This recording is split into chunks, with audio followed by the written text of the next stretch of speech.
365 Radio, Ben Bolch, who covers UCLA. We've had him on before back when they were making their run, of course, with basketball, like they do quite a bit. Ben joins us on 365 Sports. Ben, thanks for your time. What was your reaction when you heard that UCLA and USC were headed to the Big Ten, and what's been the fan base's reaction?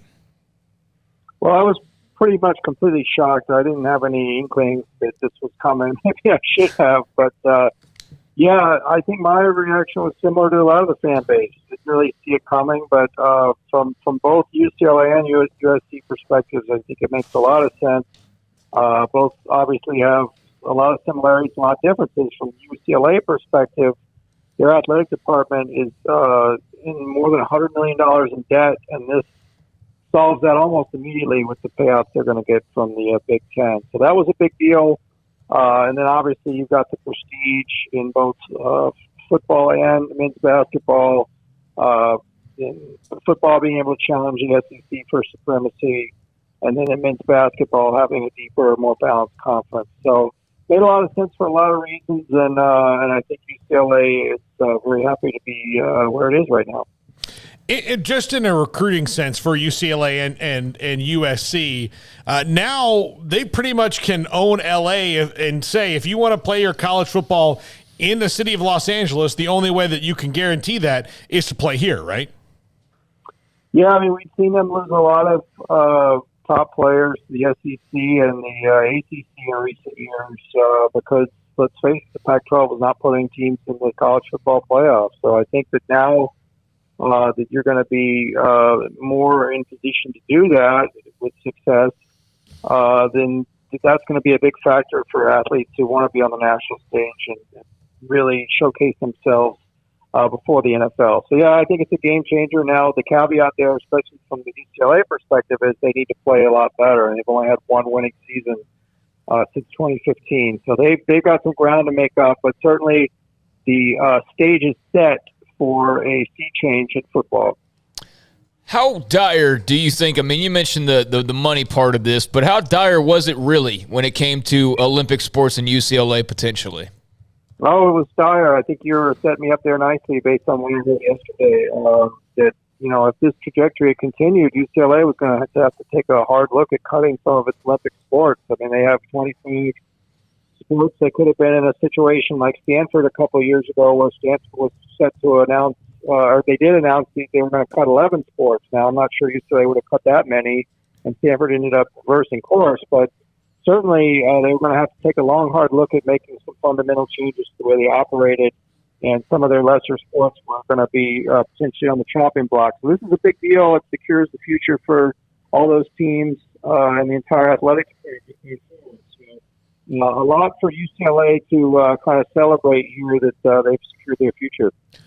Ben, I don't know this. I did glance at USC's roster yesterday, but I have not with UCLA. But it made me think, with those two ending up now in the Big Ten at some point, does that then, as Craig mentioned, the recruiting part of LA, does that block out most everybody else, even as fertile as that area is? And how much does UCLA actually get compared to USC from that city?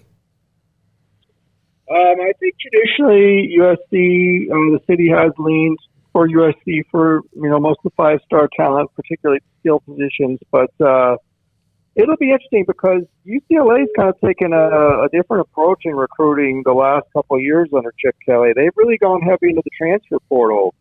So this could be a new way for them to kind of go back in and say, hey, we're going to start reprioritizing the high school kids we couldn't get before now, because now we're more attracted to them, and they want to come here from the jump as opposed to having to transfer in. So I'll be watching this very closely. UCLA's hit the transfer portal as hard as anybody in the country. So it remains to be seen whether that philosophy is going to change as a result of this move. Do you see? Does this help Chip Kelly in the long term? I mean, I know they were better, last year. Does it maybe buoy him a little bit longer because you don't want to change going into a conference if they say they struggle a little bit this year? No, not necessarily. I mean, I think to the contrary. I think that you want to be positioned to put your best foot forward going into the Big Ten. So I think that these next 2 years, are critical for Chip Kelly. I don't think that there's any guarantee that he's the UCLA's coach when they set foot onto their Big Ten opener. Looking at their schedule this year, they've got one of the easiest schedules in school history. They've got no Power 5 non-conference games. In fact, they've got a FCS school for the first time in school history. So they're set up for success this year. My big thing is 2023, and schedule gets a little bit harder. They're going to be breaking a new quarterback. But I think there is kind of a mandate that Chip Kelly needs to show that he can put them at contention level within the conference to be that coach in the Big Ten. What is the expectation for UCLA in football? What has to, like the common, like this is what we need to be every year, or then the heat rises? Yeah, it's a great question. I mean, particularly when you look at the downfall of UCLA football, and they haven't been to the Rose Bowl games since 1999, January 1st, 1999. So I think realistically, compete for the division title pretty much every year, and then maybe every 3 to 4 years, get to the title game and with a chance to win it and go to a major bowl game. I think that having a really successful year that puts them on the national stage every 3 to 4 years is kind of the benchmark for UCLA where they want to be. And I don't think that, shouldn't be too high of a bar for them to hit. They certainly have not hit it in recent years, but I think that would keep the fan base happy. Ben, I know that LA is a pro sports town, but has this USC, UCLA story been able to crack through some of the headlines maybe locally and surpass some of those pro sports, or is this still kind of under the radar in comparison to what it would be like maybe in some other places? Oh, no. Now we're all about the metrics. So we know how many people read every story and how many subscriptions they sell. And I'll tell you, we've been heating up the charts with these stories. There's a ton of interest.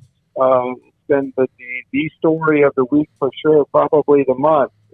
So yeah, there's a lot of interest in this. And the great thing is there's so many stories to be told between now and 2024 when that first game's played. And then, the first year or two, there's going to be tremendous interest as well. So I think this is a huge boost for interest for the both schools, and certainly going to sell us a lot of subscriptions. So we're very happy about it as well.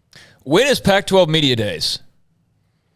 It is July 29th, and interestingly enough, I had to look up when Big Ten Media Days is because I'm going to head there as well. I'm going to be going to Indianapolis July 26th and 27th. So that's going to be a busy week. It's going to be interesting. I'll be reading your covers, that's for sure, Ben. Well, yeah. For those who are left of the Pac-12, and I know that there's still a couple of more years for USC and UCLA, Big 12 Media Days is next Wednesday and Thursday. Yeah. Brand new commissioner will be there bright and early, and it'll be interesting to see if anything happens between now and then as well. Have you really reached out to many others who cover the rest of the Pac-12 about anything that they feel might happen with them? No, I mean, to be honest, I've been on vacation this whole time. I've been working pretty much every day, but I haven't been, making the usual bonus coverage calls that I normally make. But yeah, you just from kind of, being on Twitter and seeing what's out there, it's, I think there's a lot of panic and a lot of worry that, these schools are going to be left behind if they don't look to join a Big 12 or make some kind of bold move to solidify the Pac-12. So there's a lot of anxiety out there, and I think a lot of people want to see how this is going to unfold so that they know that their futures are going to be secured. Ben, thank you for your time. We appreciate it. And a lot of people's vacation in some ways were interrupted, as we heard from Ross Dellinger as well. By the way, there's a chat. Seek to destroy 562, the picture of the Song Girls, finest cheerleaders in the country. So, Garrett, they appreciate that picture. They're headed to the Big Ten as well.